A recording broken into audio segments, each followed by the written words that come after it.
Hey friends, welcome to the channel guys. In this video we're going to be talking about the 3 key learnings from the book Meditations by Marcus Aurelius. Now I read a lot of books, but this is the book, after reading which I'm feeling the most free. And this is mainly because of the third insight which I'll be talking about in this video. Now without wasting any further time, if you don't know who Marcus Aurelius was, he was the great emperor of Rome. He was a follower of a philosophy called Stoicism. Zeno of Cedium, who basically wrote this philosophy, and the Roman people at that time started following that philosophy, and Marcus Aurelius was a follower of this philosophy. And in the book Meditations, which was not a book actually, it was his personal journal. Like you write a diary to yourself, right? It was kind of his diary. And after he died, this diary was published by people. And in this diary, when he was writing to himself, he was just applying his wisdom, and he was just observing, and he was just writing solutions to himself, right, as a kind of a reference for himself. And that's why it's such a treasure to us, meaning, and when you'll read it, you'll realize that this guy living 2500 years back, who was the greatest and the most powerful person of that time, was having pretty much the same problems which we have. And it also goes on to say that the problems of humanity are timeless. They mostly remain the same, and looking at his perspective will be so liberating to you. So we'll take it one by one. I'll cover 3 in the video, which I felt were the most important from the book. The first one, he's saying that is do less, meaning today we are overwhelmed in our digital age. We see Instagram, we see Facebook, we have work, we go to offices. There's so much coming to us at all times. We are just responding to things. And at that time also, he was, when he was ruling Rome, he was having the same issue pretty much. So what he's saying is that do less. And by that, he does not mean that you just be lazy and don't do anything. He's saying just focus on the most important task. And this is a virtuous stoicism. You basically premeditate the task on which you're going to work upon. And how can we implement this in our life? Let's say you want to accomplish a to-do list the next day. So how can we implement this? Is by premeditating the night before how we want to see the task accomplished. What benefit is it going to bring to the world and to our lives, right? So this is an important thing. What he was talking about to liberate yourself is doing less, basically eliminating the unnecessary actions from your life and only focusing on the necessary actions. The second thing he's talking about is short escapes.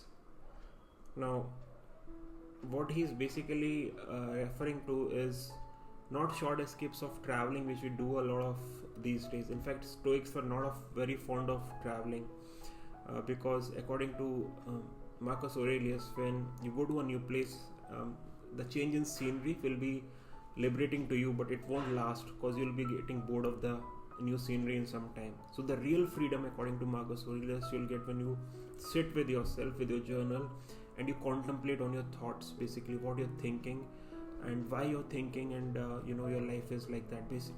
So it's in today's day and age, we do this by meditation, right? So he was meditating in his own way, and today we can implement this by carving 10 to 15 minutes of time every day by simply sitting with ourselves and observing our thoughts, right? Focusing on nothing, basically, trying to get rid of the thoughts which are just bombarded to us from different angles in the modern age, right? It's meditation. So spend some 10 to 15 minutes with you every day. And the third and the most important thing, which will be bringing you absolute freedom at any stage of your life, is remember that everything is going to go off one day. And Stoics call this as memento mori, remembrance of death. I mean, whatever you have accomplished, the people you have met, be it, the passing of the great Ratan Tata these days, right? Just a couple of days back, he passed away, and look at the things this great guy has built in his life. And now he's gone. He's left great things, but this is the nature of universe, the fleeting nature of universe, that everything will go one day.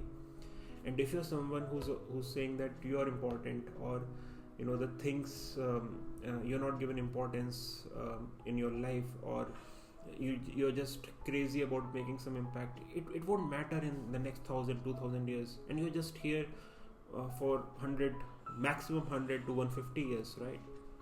So it does not matter. So beating ourselves over small things in life, not getting the promotion, not getting into some particular school, not getting the right girlfriend, or everything is going to go, everything is going to die one day. The universe itself will cease to exist. I mean, humanity is just a hiccup in the great history of this universe. If you just see, the universe is billions of years old, and we are just here for few thousands of years, right?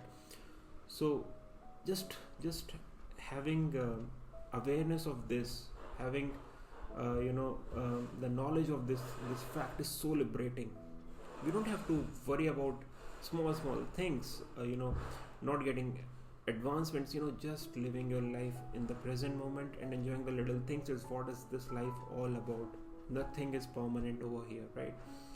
So this is what Marcus Aurelius was trying to say, when he was saying that momentum mori, meaning remembrance of death. Remember that one day you will die, and you don't have to worry about things. But what you can do, what power do you have, is to perceive things. I mean, life is just a perception, according to Marcus Aurelius. I mean, every person has a different perception of life, and the way you perceive life is what you're feeling. So if you change your perception of life, you cannot change the things happening to you, but you can change your perception. For example, if things are not going well in your life, you just focus on this very simple fact that nothing is permanent, things will change, right? And if this is your perception, then you're free. The bad things and the good things happening to you will not affect you. You will have a baseline level of contentment and happiness always. You will be basically, if I can use the word, unscrewable, in a polite manner, right? So this is the power of Stoic philosophy. These 3-4 things which are just so liberating. Wherever you are, whichever phase of life you are in, you will feel calm, relaxation, and you'll have a thought process which will support you in dealing with the day-to-day problems of life. If you just read this book and take the best parts of the Stoic philosophy, I'm not saying completely follow the Stoic philosophy, change your religion or something. I mean, just read the books and get the best out of the books. The books give you the mental models which will help you to navigate the complexities of life. So I hope this video was useful to you.